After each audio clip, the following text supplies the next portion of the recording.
Electoral bond सध्या चांगलंच चर्चेत आलंय, कारण सुप्रीम कोर्टात या इलेक्टोरल बॉन्ड विरोधात याचिका दाखल करण्यात आली आहे, ज्यावर 2 नोव्हेंबरला सुनावणी झाली. पण सुप्रीम कोर्टानं इलेक्टोरल बॉन्ड प्रकरणाचा निकाल राखून ठेवला.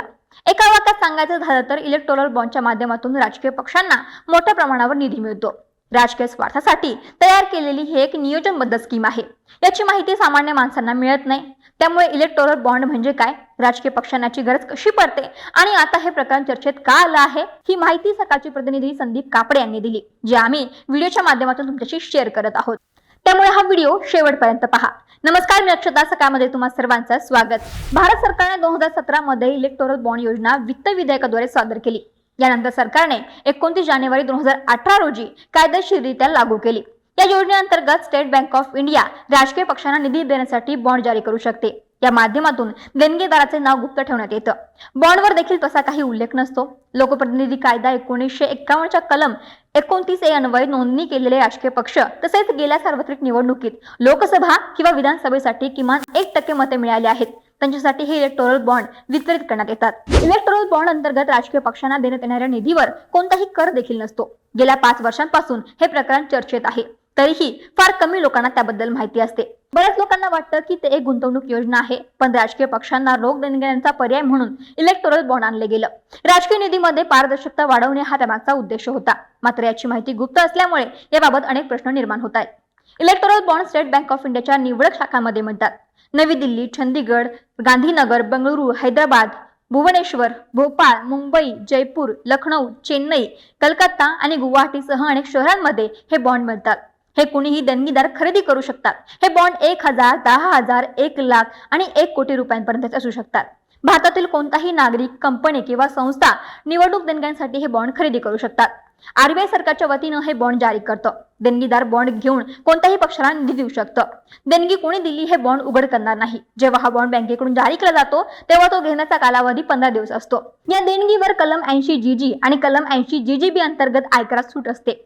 तुम्ही हा बॉन्ड बँकेला परत देखील करू शकता आणि आपले पैसे परत देखील मिळतील. मात्र त्याला एक निश्चित कालावधी आहे.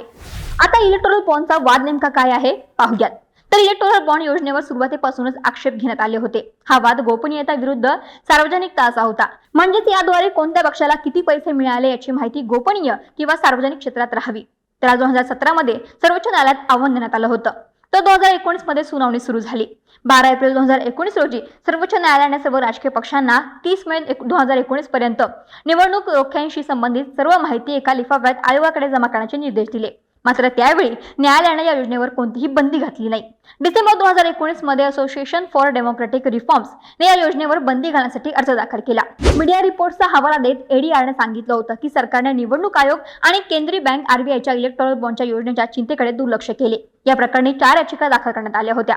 यामध्ये काँग्रेस नेत्या जया ठाकूर आणि सीपीएम यांच्या याचिकांनाही समावेश होता. सर्वोच्च न्यायालयाच्या 5 सदस्यीय खंडपीठासमोर या प्रकरणी सुनावणी सुरू होती. या खंडपीठात मुख्य न्यायाधीश डी वाय चंद्रचूड यांच्यासह न्यायमूर्ती संजीव खन्ना, न्यायमूर्ती बी आर गवई, न्यायमूर्ती जे बी परडीवाला आणि न्यायमूर्ती मनोज मिश्रा यांचा समावेश आहे. या प्रकरणी तत्कालीन सरन्यायाधीश एस बोबडे यांनी जानेवारी 2020 मध्ये सुनावणी सुरू होईल असं सांगितलं होतं. यावर निवडणूक आयोगाला उत्तर दाखल करता यावे म्हणून सुनावणी पुढे ढकलण्यात आली होती. तेव्हापासून या प्रकरणाची सुनावणी पुढे ढकलण्यात आली होती. आता सर्वोच्च न्यायालयात पुन्हा सुनावणी सुरू झाली. सर्वोच्च न्यायालयाने राजकीय पक्षांना देणग्यांशी संबंधित इलेक्टोरल बॉन्ड प्रकरणाचा निकाल राखून ठेवलाय. सुप्रीम कोर्टानं निवडणूक आयोगाच्या राजकीय पक्षांना इलेक्टोरल बॉन्डच्या माध्यमातून निधी देण्याबाबत माहिती मागवली. सर्वोच्च न्यायालयाने निवडणूक आयोगाला 30 सप्टेंबर 2023 पर्यंत राजकीय पक्षांना मिळालेल्या देणग्यांचा डेटा द्यायला सांगितलंय. या दरम्यान न्यायालयाने निवडणूक आयोगाला आठवण करून दिली की 2019 मध्ये एक आदेश पारित करण्यात आला होता, ज्यामध्ये सर्व राजकीय पक्षांनी इलेक्टोरल बॉन्डद्वारे निधी घेतल्याचा तपशील आयोगाला द्यावा लागेल. न्यायालयाने आयोगाला विचारलं की आदेश असूनही 2019 नंतरची आकडेवारी का सादर केली गेली नाही. त्यासाठी आयोगाने बँका आणि राजकीय पक्षांच्या निधीची आकडेवारी गोळा करून न्यायालयात द्यावी.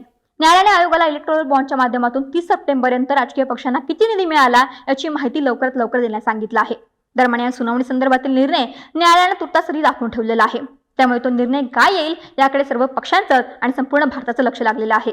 तरी या इलेक्टोरल बॉन्ड विषयी तुम्हाला काय वाटतं आम्हाला कमेंट करून जरूर कळवा आणि अशाच माहितीपूर्ण व्हिडिओसाठी सकाळच्या YouTube चॅनलला सबस्क्राइब करायला मात्र विसरू नका. महाराष्ट्रातील सर्व बातम्यांचे विश्वासार्ह व्यासपीठ सकाळच्या सर्व सोशल मीडिया प्लॅटफॉर्मला लाईक, फॉलो आणि सबस्क्राइब करा. तसंच सर्व नोटिफिकेशनसाठी बेल आयकॉन प्रेस करायला विसरू नका.